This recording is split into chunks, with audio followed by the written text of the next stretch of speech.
अब ये भी बहुत ही महत्वपूर्ण है, अब ध्यान से देखिए। अब अंग्रेज लगभग आपके कलकत्ता पे, बंगाल पे नियंत्रण कर लिए थे, ठीक है। अब उसके बाद देखिए, अब मैसूर में हम चलते हैं।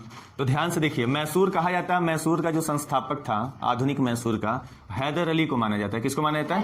हैदर अली को माना जाता है। लेकिन इस मैसूर को समझने से पहले हम थोड़ा सा पीछे चलेंगे कि मैसूर कहाँ से आया, कैसे आया, ठीक है। तो थोड़ी सी पुरानी बातें हम पढ़ेंगे, मतलब मध्यकालीन भारत के इतिहास में हम चलेंगे, ठीक है। बस 5-10 मिनट का समय लगेगा, थोड़ा सा बैकग्राउंड समझ लेंगे, उसके बाद हम आएंगे आधुनिक मैसूर पे, तब जाके हमें चीजें समझ में आएंगी। क्लियर है? तो चलिए हम मैसूर को समझते हैं, मैसूर आया कहाँ से, ठीक है।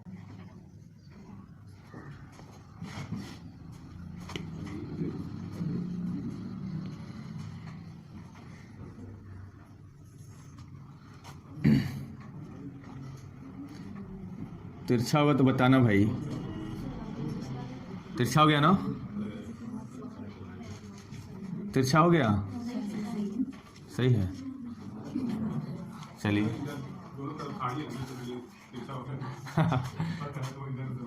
कोई बात नहीं, थोड़ा सा इसको हम मेंटेन कर देते हैं, यहाँ पे ऐसे कर देते हैं और इसको जो है यहाँ से लाते हैं। चलिए पानी जाता है तो जमीन काटता है वो कट ही चुका है। चलिए अब देखिए, मैसूर को समझने से पहले हम थोड़ा सा जाएंगे मध्यकाल में। और मध्यकाल में जाएंगे तो हम थोड़ा सा देखेंगे यहाँ पे क्या हो रहा था, क्या था, ठीक है। तब चीजें समझ में आएगी कि मैसूर आया कहाँ से। तो ध्यान से देखिए, ये जो पूरा ये आपको भाग दिख रहा है ना, ये उस समय बहमनी हुआ करता था, बहमनी राज्य, ठीक है, बहमनी का साम्राज्य। फिर ये जो हिस्सा हुआ करता था ना, यही विजयनगर साम्राज्य था, विजयनगर साम्राज्य। क्लियर है? और यहां पे छोटे छोटे राज्य हुआ करते थे। क्लियर है? अब देखिए, यहां पे बहमनी और विजयनगर साम्राज्य, और उस समय मध्यकालीन भारत के इतिहास जब हम लोग पढ़ेंगे तो उसके डिटेल में पढ़ेंगे। कहता है कि बहमनी राज्य और विजयनगर साम्राज्य में अक्सर युद्ध हुआ करता था, ठीक है। और जब बहमनी राज्य का पतन हुआ तो बहमनी राज्य खुद ही 5 छोटे छोटे राज्यों में टूट जाता है, बिखर जाता है, ठीक है। अब उन 5 राज्यों का नाम, जो बहमनी विखंडित हुआ, टूटा, तो 5 छोटे छोटे राज्यों में बट गया, तो उन 5 राज्यों का नाम भी बहुत इंपॉर्टेंट है, तो वो भी देख लेते हैं। तो ध्यान से देखिएगा, जब बहमनी का पतन होता है, बहमनी का पतन क्या लिखे जी, बहमनी का पतन लिख देना, पतन हुआ और बहमनी 5 छोटे छोटे राज्यों में बट गया। ये 5 छोटे छोटे राज्य कौन थे? तो पहला याद रखना, अहमदनगर, दूसरा था बीदर, तीसरा था बरार, चौथा था बीजापुर और 5वां था गोलकुंडा। ये 5 छोटे छोटे राज्य थे, ये 5 का नाम आपको याद रखना है। मतलब ये जब बहमनी राज्य का पतन हुआ तो यहाँ पे क्या हो गए, छोटे छोटे 5 राज्य आ गए। उन छोटे छोटे 5 राज्यों का नाम क्या था? अहमदनगर, बीदर, बरार, बीजापुर और गोलकुंडा। अब ये जो छोटे छोटे जो 5 राज्य यहाँ पे बने, अब ये आपस में ही लड़ते थे। क्या करते थे? आपस में लड़ते थे। अहमदनगर बीदर से लड़ता था, बीदर बरार से लड़ता था, बीजापुर गोलकुंडा से, गोलकुंडा अहमदनगर से, ये आपस में ही संघर्ष करते थे। लेकिन जब युद्ध विजयनगर से हुआ करता था तो ये 5 के 5 इकट्ठा हो जाते थे। मतलब 5 भाई हैं एक घर में, आपस में लड़ेंगे, है ना। लेकिन जब बाहर वाले से युद्ध होगा, झगड़ा होगा, तो 5 भाई इकट्ठा हो जाएंगे कि आप बाहर, तुम कैसे बोल दिए, तुम्हारी औकात है लड़ने की, तो लड़ाई होगा इस तरह से। तो ये आपस में लड़ते थे। लेकिन जब भी विजयनगर साम्राज्य से युद्ध होता था तो ये 5 इकट्ठा हो जाते थे और विजयनगर से क्या करते थे? युद्ध लड़ते थे। क्लियर हो गई बात? तो इन्हीं दोनों के बीच एक बहुत ही फेमस युद्ध हुआ, जिस युद्ध को आइए हम देखते हैं। यहाँ पे कहता है कि बहमनी और विजयनगर साम्राज्य बहमनी और विजयनगर साम्राज्य के बीच में एक बहुत घमासान युद्ध हुआ, ठीक है। जिस युद्ध का नाम वो कब हुआ, वो डेट भी इंपॉर्टेंट है, आपके परीक्षा में पूछा जा चुका है। तो याद रखिएगा कि बहमनी और विजयनगर साम्राज्य के बीच में एक युद्ध हुआ था। वो कब हुआ था? तो 23 जनवरी सन 1565 में, सन 1565 में एक युद्ध होता है, जिस युद्ध का नाम था तालीकोटा का युद्ध। कौन सा युद्ध? तालीकोटा का युद्ध हुआ। तो 23 जनवरी सन 1565 में कौन सा युद्ध हुआ? तालीकोटा का युद्ध। तालीकोटा का युद्ध ये बहुत ही फेमस युद्ध है, ठीक है। इसी के दो और नाम है और ये दोनों नाम आपकी परीक्षाओं में पूछे गए हैं, ठीक है। तो ये भी याद रखिएगा, तालीकोटा का युद्ध या फिर इसी का नाम है बन्नी हट्टी का युद्ध। क्या है? बन्नी हट्टी का युद्ध। इसका एक और नाम है जो आपके एसएससी के एग्जाम में भी पूछा गया था। ये तीनों नाम पूछे जा चुके हैं, तो तीनों नाम जानिए। एक और नाम था राक्षस तंगड़ी का युद्ध। कौन सा युद्ध? ये राक्षस का तंगड़ी नहीं था, राक्षसी तंगड़ी भी कहा जाता है इसको। क्या कहा जाता है? राक्षसी तंगड़ी का युद्ध भी कहा जाता है। तो याद रखिएगा, राक्षसी कौन सा सा रहेगा? है बहुत बढ़िया, ये सा राक्षसी तंगड़ी का युद्ध। क्लियर है? तो ये आपको तीन नाम इस युद्ध के याद होने चाहिए कि सन 23 जनवरी सन 1565 में बहमनी और विजयनगर साम्राज्य के बीच में एक युद्ध होता है। उस युद्ध का नाम था तालीकोटा का युद्ध या बन्नी हट्टी का युद्ध या राक्षसी तंगड़ी का युद्ध। क्लियर हो गई बात? ये किनके बीच हो रहा है बाबू? बहमनी और विजयनगर साम्राज्य, ये दोनों आपस में क्या हो रहे थे? लड़ रहे थे। ऐसा कहा जाता है कि ये युद्ध इतना भयावह हुआ था, इतना भयंकर हुआ था कि इस युद्ध का जो परिणाम निकल के आता है, इस युद्ध का परिणाम क्या निकल के आता है? तो यह युद्ध इतना भयावह हुआ था कि इस युद्ध को हम राक्षसी तंगड़ी के नाम से भी जानते हैं। मतलब बाहुबली मूवी देखें आप लोग, तो बाहुबली मूवी में जो एक आता है युद्ध करने के लिए, क्या नाम था उसका? कालकेय आता है ना। और बाहुबली जो है मारने जाता है तब तो भल्लाल देव अपने गदा से मार देता है, मर जाता है। देखें आप लोग, कितना भयंकर दिखाई देता है। उसकी जो सेना थी एकदम लगता है वास्तव में राक्षस हैं सब।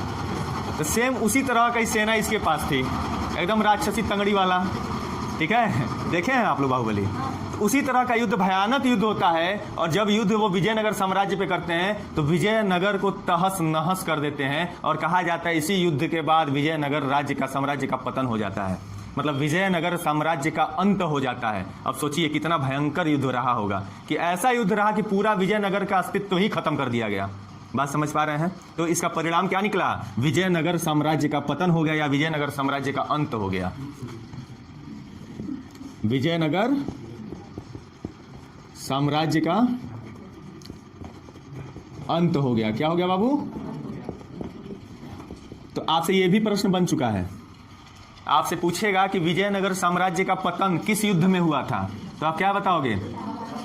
तालीकोटा के युद्ध में, या फिर इन तीनों में से कोई नाम रख दो, ठीक है। आपसे पूछेगा विजयनगर साम्राज्य का अंत किस युद्ध में हुआ, तो क्या बताओगे? तालीकोटा के युद्ध में। तालीकोटा का युद्ध कब हुआ था? किनके बीच हुआ था? अब देखिए, अभी हमने देखा, मैंने कहा कि जब भी युद्ध विजयनगर साम्राज्य से होता है, ये पांचों के पांचों इकट्ठा हो जाते हैं और युद्ध लड़ते हैं बाहर वाले से। लेकिन जब बहमनी और विजयनगर साम्राज्य का युद्ध हो रहा था तो इन पांचों में से एक ऐसा भी था जो इस युद्ध में भाग नहीं लिया था। और यह प्रश्न आईएएस के एग्जाम में स्टेटमेंट बना के पूछा था, ठीक है। पूछा था कि इन पांचों में से वह कौन था, ऐसा राज्य था जो इस युद्ध में हिस्सा नहीं लिया था। तो आप याद रखिएगा, जो बरार था, क्या था? बरार। ये इस युद्ध में हिस्सा नहीं लिया था। ये आईएएस के एग्जाम में पूछ दिया था स्टेटमेंट बना के, ठीक है। तो याद रहेगा आप लोगों को? तो याद रखिएगा, यहाँ पे नोट करके मैं लिख दे रहा हूं बरा दिया था। इस युद्ध में केवल बरार हिस्सा नहीं लिया था।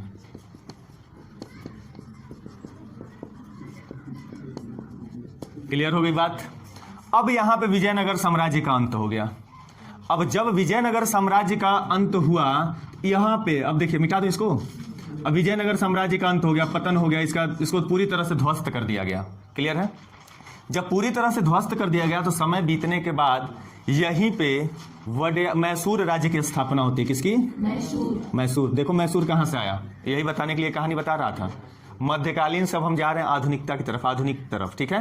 तो यही विजयनगर साम्राज्य के बाद क्या आता है, यहाँ पे मैसूर आता है। और यहाँ पे जो शासक आते हैं वो कहलाते हैं वडयार वंश। कौन सा वंश आता है? वडयार वंश आता है। एक आता है वडयार,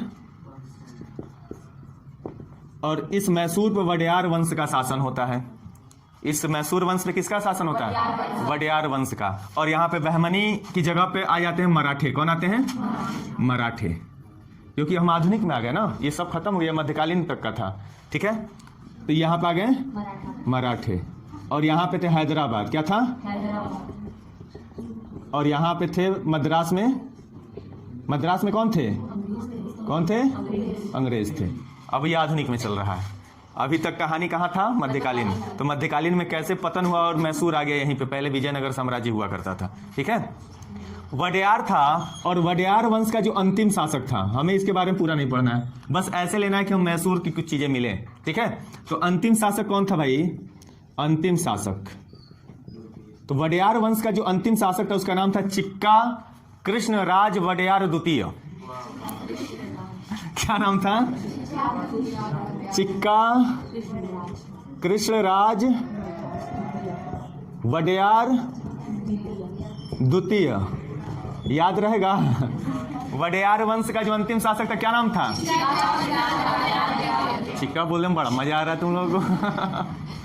चलिए, अंतिम शासक था ये, और ये जो शासक था ये था अयोग्य। क्या था बाबू? अयोग्य शासक था। तो जब शासक अयोग्य होगा तो शासन कौन चलाएगा उस राज्य में? उस शासक के जो मंत्री होंगे वो चलाएंगे, ठीक है। उस शासक के जो मंत्री होंगे वो। जब राजा ही अयोग्य होगा तो सत्ता कौन संभालेगा? राजा के मंत्री। बात समझ में आ रही है? तो जब यह अयोग्य था तो सत्ता कौन संभालेगा? इसके मंत्री। तो इसके दो मंत्रियों का उल्लेख मिलता है। तो मंत्री, तो दो मंत्री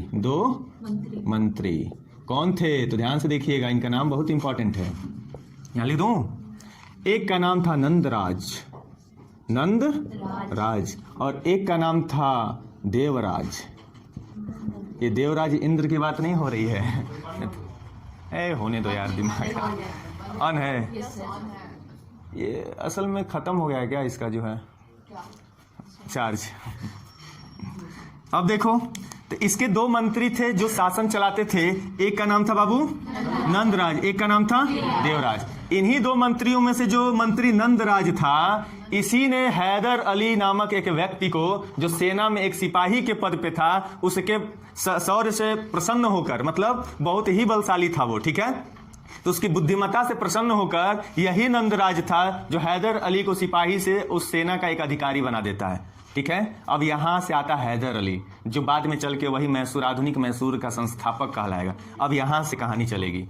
तो मैं हैदर अली कहां से आया उसके लिए ये कहानी बताना पड़ा मुझे। बात समझ में? नहीं तो हम डायरेक्ट शुरू भी कर सकते थे कि मैसूर का संस्थापक हैदर अली था, उसका बेटा टिप्पू सुल्तान था, और 4 गो युद्ध लड़ा, खत्म हो गया था। तो चैप्टर आज खत्म हो गया होता। मुझे ये कहानी इसलिए बतानी पड़ी कि आपको थोड़ा सा डीप जाके देखो कि हैदर अली आया कहां से था, ठीक है। तो ये नंदराज जो मंत्री था वो हैदर अली को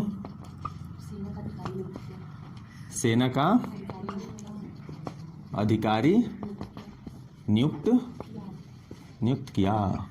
अब जब ये सेना का अधिकारी नियुक्त हो गया, आपको बता रहा हूं बहुत बलवान था, बहुत चतुर था, बहुत बुद्धिमान था। तो इसने क्या किया? ये 1761 ईस्वी में, कब बाबू? किसने?